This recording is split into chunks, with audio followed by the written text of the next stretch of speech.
Wow, NATO is freaking out right now about Russia and China, about Putin and Xi Jinping and that alliance. NATO and the West are openly admitting this week that power is slipping through their fingers. The power dynamic is shifting right before their eyes, and there's very little that they can do about it. And they're doing this with their words and actions right now. They're getting desperate. It's like watching a toddler falling on the floor crying because they're not getting their way. We've all been there. We'll have some more evidence of this in just a moment. But first, a lot of news items happening over the past few hours that I want to bring to your attention because I think they're incredibly important. First up, NATO, led by the United States, is getting desperate. And if you need proof, just look at their bullying of Turkey over the last 24 hours. Now, Turkey is a country that said it would not support Sweden's membership to NATO after that Koran burning incident. Remember that? Well, how did that sit with the deep state people running NATO? Oh, they didn't like that. See, they need to expand NATO in order to survive, and they are dying. So what did NATO do to Turkey?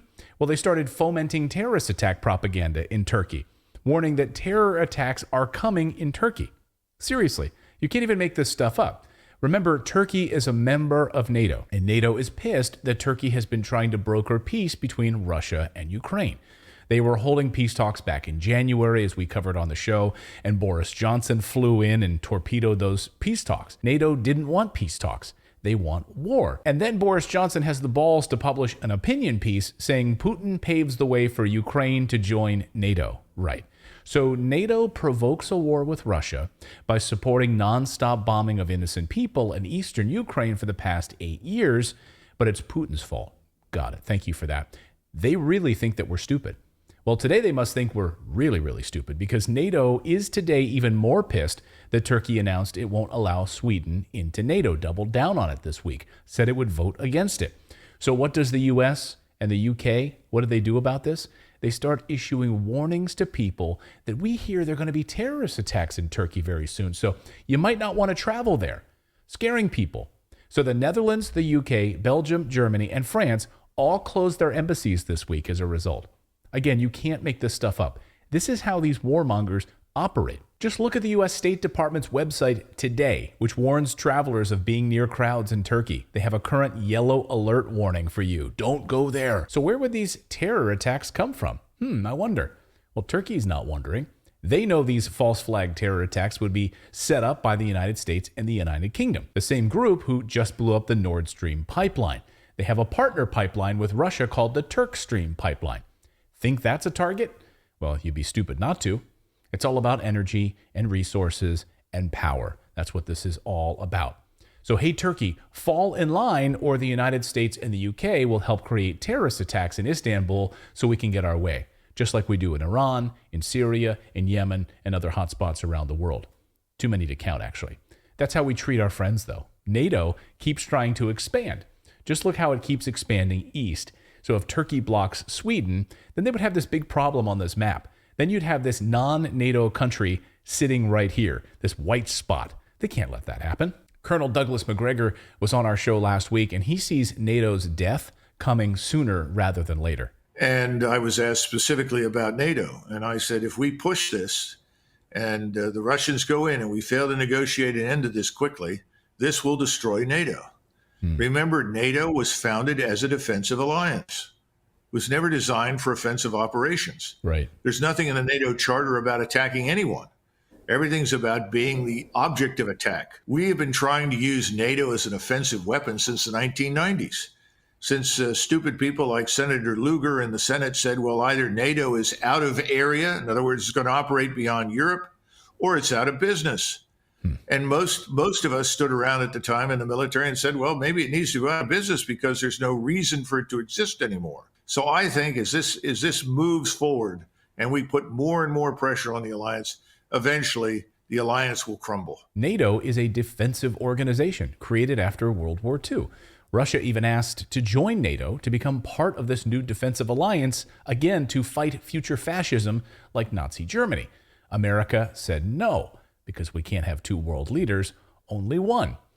And now the West is collapsing and admitting that their biggest threat is Putin and China and that growing partnership. So just listen this week to NATO chief Jens Stoltenberg admitting that they're terrified about what Russia and China are about to do. Beijing is substantially building up its military forces, including nuclear weapons, without any transparency.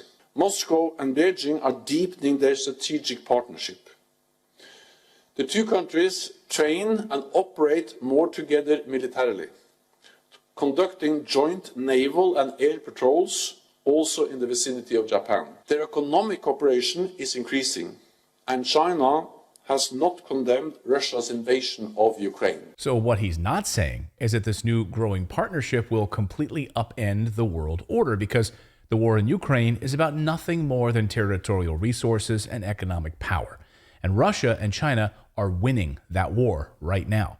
Now, the brilliant Catherine Austin Fitts points out that what we're watching is not a war in Ukraine, but a war between the dollar syndicate and the euro syndicate.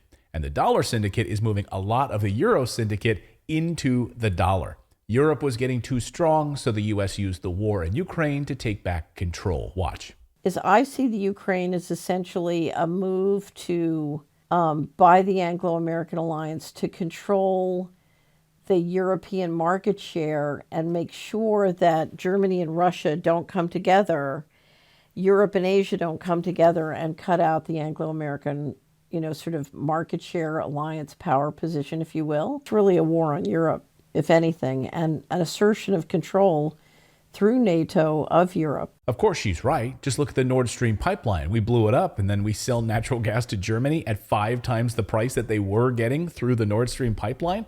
Talk about an abusive relationship. This week, we got some unbelievable numbers that came out. These are stunning. Now, while America is paying $10 for a dozen eggs, energy prices are through the roof. Germans can't afford their soaring cost of energy. Businesses across Britain have shut down. 100-year-old pubs have closed thanks to soaring energy costs.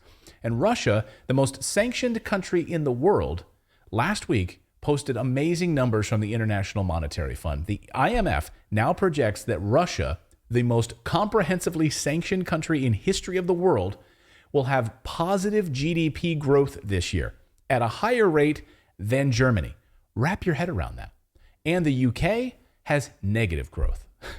Really? So Russia's economy has grown under sanctions. Its exports of uranium, oil, copper, and other precious resources increased under sanctions. And Zelensky on Thursday morning told the EU how he's upset with the slow down pace of sanctions right now. We've got 9 packages of sanctions, but he wants more. He wants them more quickly.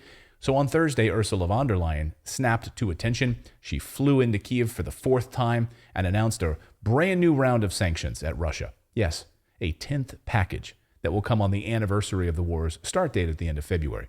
So I'm sure the 10th package of sanctions will make a whole boatload of difference. So while the West continues to sanction Russia, NATO is in desperation mode. China continues to expand its Russian imports of precious resources like oil, copper, zinc, uranium, and much, much more. Now, I went through China's customs data again this week, and the numbers are staggering. The total trade between China and Russia jumped 35.9% in 2021. That's the year before last, to a record $147.9 billion. And we don't have our 2022 end of year numbers just yet, but all of these numbers are pre-Ukraine war. That means they've been plotting and planning this alliance for years. So this huge increase in trade happened before the war. So while NATO has been trying to expand and bully other countries, China has been solidifying partnerships through its massive Belt and Road Initiative that expands trade through Asia and Europe. And Putin has been making sure that Russia is mostly self-sufficient. So I believe what we're about to see here is a massive, desperate push by NATO to try to topple Putin. And we're already hearing it in Washington. We're hearing members of Congress actively saying regime change. And that's what we do in other countries, right? Destabilize the Middle East and then swoop in with our own power and force to try to take up those resources. That's what they want to do in Russia. They are desperate, and desperate people do very dangerous things. Now, all of the headlines have been around Russian gas, which of course is damning enough. But I want to look deeper at some of the minerals that Klaus Schwab didn't think about when he was pushing for his Great Reset. You see, in order to move the world towards his Great Reset, you need a lot of minerals that he doesn't have right now. And China and Russia and their alliance are cutting off the world from silver, gold, copper, zinc, uranium, and more. To me, this is one of the most important stories of our time. So that's the news update part of this video, including sanctions and psychological desperate warfare by NATO. Now I want to tell you about today's sponsor for this video, which is tied directly to these sanctions. It's a company called Calinex that produces gold, silver, copper, zinc. They're one of the best producers in Canada. Now, I told you about them in early 2022, and many of you made a lot of money investing in this company. I got a lot of emails from you guys thanking me. Again, it's not me, it's you. I'm giving you the information, and then you're going out there and doing your own homework. So again, congratulations to you. That's you, not me. Good job. Now, in September, the last time that I told you about Calinex, they announced drilling results, and that's always when these stocks explode. So it's incredibly important to position your trades before drilling results are announced. So they are actively drilling right now for copper, and we have a massive shortage of copper around the world. Now, with all of these sanctions against Russia, we're not going to get copper, silver, or anything else from them for very much longer. So Calinex is actively drilling and could announce drilling results very, very soon. And when they do that, guess what happens to their stock? Yes, it goes like this, straight up. As an example, I told you about Calinex's silver production back in September, and then a short time later, they announced drilling results. Their stock price went from an approximately $1.30 a share. So $1.30 a share, it skyrocketed to over $2 a share back in September. Again, I'm anxiously awaiting their next round of copper drilling results, and I'm hoping that their stock will take off. Now, each time Calinex has finished a drilling session, they've announced results, and their stock has skyrocketed as a result. So if you were to invest in this stock today ahead of their drilling results, you'd potentially make a lot of money. Now, I'm not telling you to do that. I'm just telling you that's what I look for in these companies. So your mileage may vary. Just as an example, in 2020, they were in drilling session, and upon announcing a discovery, the stock went from 79 cents a share on June 12th, 2020. You can look it up. Here it is on the chart. It went from 79 cents, they announced drilling results, and it skyrocketed to $4.49 on February 5th, 2021. That was a 468% move. It also had a 1 week 150% move on drilling news when they announced in July 17th and July 24th of 2020. So again, the reason I'm releasing this video today is because this company is in the midst of drilling and could announce something very, very soon. So watch this stock very closely. Now, a couple of other important data points here on Calinex. Their stock ticker is CLLXF. Here it is on the screen. This company has massive inside ownership of the stock, which is super important for me as an investor with these small companies, because I like to see that they have skin in the game. So between the management team, friends, family, and associates, the team owns just north of 30% of the stock. And then on top of that, you have some of the best institutions in the drilling space own the other 30%.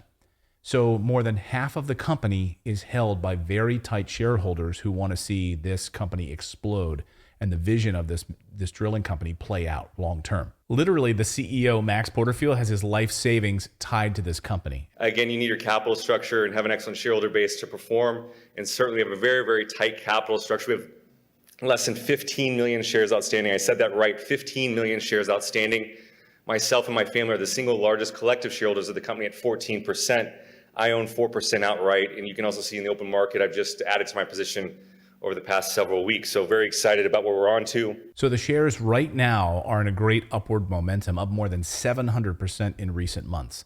Calinex Mines moves with the news. So every good drilling result, shares can spike because ownership is tight. And in the past number of years, shares are up almost as much as 2,000%. So this is a fast moving company, and it's drilling as we speak. Now, another great thing that I look for in companies is their debt. And this company has no debt. That's huge. They have a team of Hall of Fame geologists in their bullpen as well who are doing this exploration and finding these minerals. The other big reason I'm so bullish on this company right now is where they're mining right now. They are in one of the safest and most mining-friendly jurisdictions in Canada. And perhaps more than any of this is their incredible demand for metals right now. Think about it, right? Off the charts demand for copper, for zinc, for uranium, for gold, for silver, and Calinex Mines, of all of the major minerals, they're mining all of these right now. Zinc, lead, copper, gold, silver. They had a huge silver discovery a few months ago. And finally, my big piece on this is the share price. Right now, it's down 40% from its high. So a huge discount before they announce drilling results.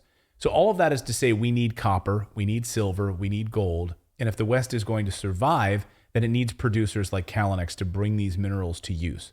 The gap is only expected to get worse unless major mining companies can step up their exploration and their drilling. So Calinex, again, their stock ticker is CLLXF. You can find them on any of the major exchanges. I personally use E-Trade when I buy my commodity stocks and any of my junior producers, but you can use whatever you'd like. I'll have a link to their website in the description below so you can see their latest drilling projects. You can read up on their gold and copper reports and do your own due diligence. And we will see you next time.